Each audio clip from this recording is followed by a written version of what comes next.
Hello student, कैसे हैं आप सभी। उम्मीद करते हैं आप सभी अच्छे होंगे, स्वस्थ होंगे और अपने अपने पढ़ाई में व्यस्त होंगे। तो जितने भी मेरे प्यारे स्टूडेंट्स हैं और अगर वो रेलवे एग्जाम की तैयारी कर रहे हैं तो आज का ये क्लास बहुत ही होने वाला है खास, क्योंकि आपको पता होना चाहिए आज की इस क्लास में हम लोग अनुपात और समानुपात का एक बेहतरीन टाइप करने वाले हैं, बेहतरीन कॉन्सेप्ट सीखने वाले हैं। और इस तरह का क्वेश्चंस आपके एग्जाम में भर भर के पूछा जाता है, तो किस तरीके से करेंगे इस क्वेश्चंस को हल, उसी के बारे में हम लोग जानने वाले हैं। तो आप लोग थोड़ा सा शांति पूर्वक ध्यान दीजिएगा कि कैसे हम इस क्वेश्चंस को हल कर रहे हैं, किस कॉन्सेप्ट का हम यहाँ पे यूज कर रहे हैं, क्या तरीका है हम इस क्वेश्चंस को हल कर रहे हैं। इस सब चीजों पे आपको ध्यान देना है। उसके बाद इस क्वेश्चंस में आपको जिंदगी भर प्रॉब्लम नहीं होगी, बशर्ते मेहनत करना पड़ेगा। तो आइए मेरे प्यारे बच्चों, इस क्वेश्चंस को हम लोग हल करते हैं। तो यहाँ पे दिया गया है मेरे प्यारे बच्चों a अनुपात b प्लस c 5 अनुपात 7। उसके बाद दिया गया है b अनुपात c प्लस a कितना 3 अनुपात 4। मेरे प्यारे बच्चों यहां से आपको वैल्यू पूछा गया है a अनुपात b अनुपात c का। तो मुझे क्या पता है, a अनुपात b प्लस c पता है, कितना मेरे प्यारे बच्चों 5 अनुपात 7। अरे बोलो हाँ या ना। मेरे प्यारे बच्चे एक काम करते, यहाँ पे इन दोनों को मैं जोड़ देता हूं, a प्लस इधर क्या है b प्लस c, तो ये कितना हो जाएगा 5 अनुपात 7 इधर था, तो इस दोनों को भी जोड़ना पड़ेगा, तो 5 प्लस 7 कितना हो गए आपके 12 हो गए। ठीक है, उसके बाद अगर मैं इसको ऐड करता हूं, जैसे b अनुपात c प्लस a दिया हुआ कितना 3 अनुपात 4, बोलो हाँ या ना, दिया हुआ है ना।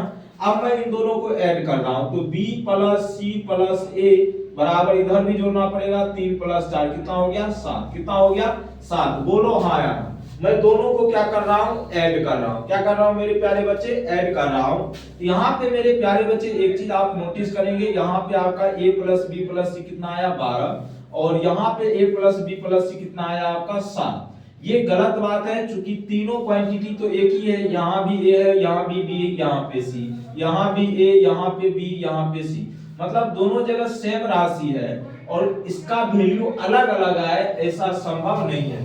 अगर a प्लस बी प्लस सी यहाँ 12 आया तो यहाँ भी a प्लस बी प्लस सी क्या आना चाहिए 12 ही आना चाहिए, तो ही ये सत्य होगा।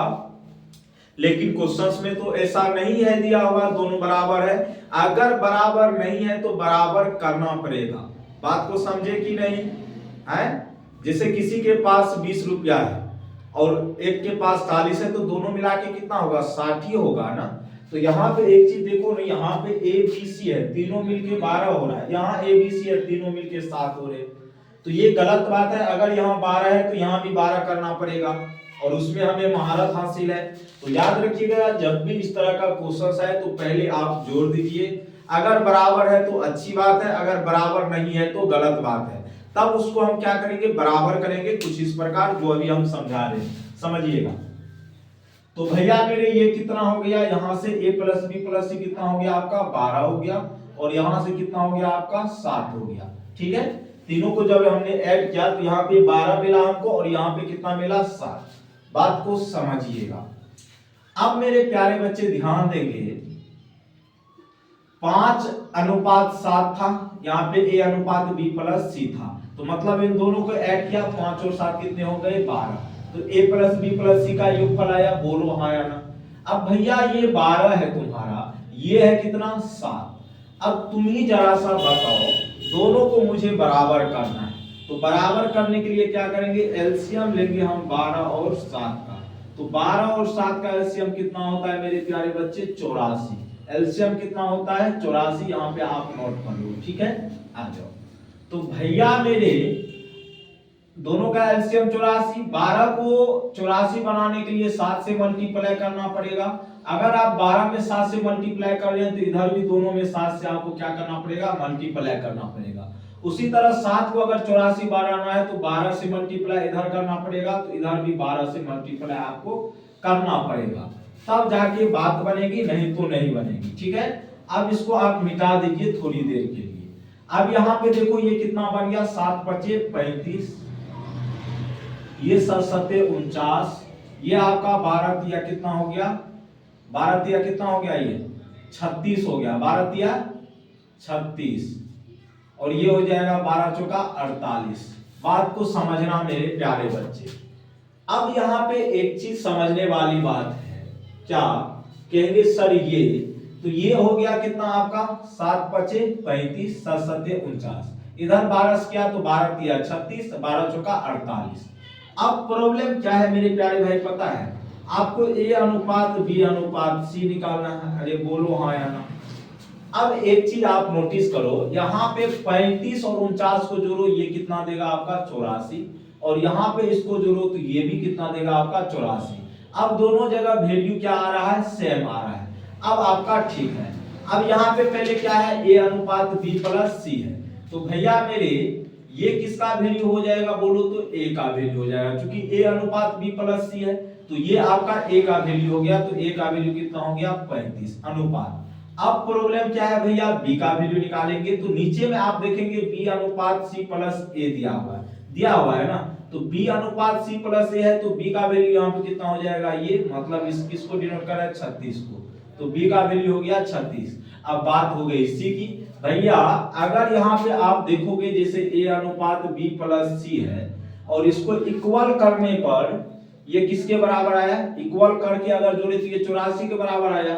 उसमें ए का वैल्यू आपको पता है 35, बी का भी वैल्यू पता है 36। जब इसको हम जोड़ेंगे उसके बाद सी का वैल्यू तो निकल जाएगा, तो कोई दिक्कत नहीं है। अगर आपको सी का निकालना है, अगर आप इसको ऐड करेंगे तो ये हो जाएगा a प्लस बी प्लस कितना c, ठीक है। a plus B plus c कितना हो गया 84, कितना हो गया 84। a का वैल्यू इसमें आपको 35 पता है, b का 36 पता है, तो c का नहीं निकाल पाएंगे बिल्कुल, तो 84 में से 35 प्लस 36 को घटा दीजिए, क्या दिक्कत, ये हो जाएगा 84 और माइनस 6 5 11 3 3 6 1 7, तो 71, तो 84 में से 71 जाएगा कितना बचेगा 13 बचेगा, तो 35 अनुपात 36 अनुपात 13 आपकी प्रश्न का क्या हो जाएगा, सही जवाब हो जाएगा। कुछ भी नहीं था, बहुत ही शानदार प्रश्न था। आपको पता होना चाहिए कैसे करते हैं इस क्वेश्चन को हल, तो ही आप समझेंगे।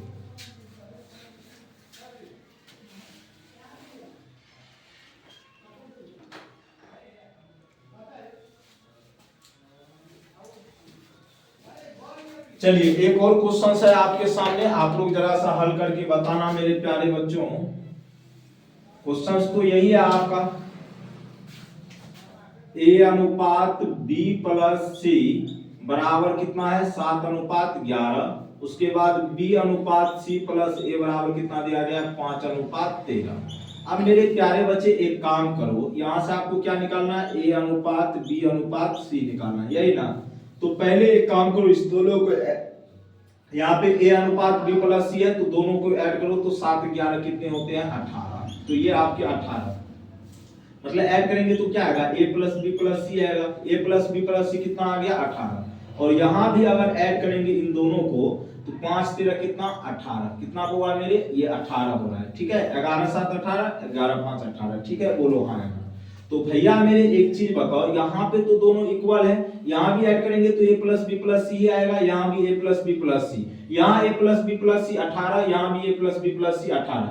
अगर इक्वल है तब तो अच्छी बात है, ज्यादा कुछ करने की जरूरत नहीं है। भैया इक्वल है तब कुछ मत करो, कुछ करने की जरूरत नहीं है। यहाँ पे एक चीज आप नोटिस करो मेरे प्यारे भाई, यहाँ पे a का वैल्यू कितना है 7, तो यहाँ पे a का वैल्यू रख दो 7, b का वैल्यू यहाँ कितना है 5, तो यहाँ पे रख दो 5। चूंकि मेरे प्यारे भाई a प्लस बी प्लस सी कितना हुआ 18 हुआ, बोलो हाँ या ना। उसमें a आपका 7 हो गया, b आपका 5 हो गया, तो c कितना रहेगा तुम भी बताओ, 6 नहीं रहेगा, 7 5 12 6 18, तो a अनुपात b अनुपात c कितना आ गया 7 अनुपात 5 अनुपात 6 आ गया।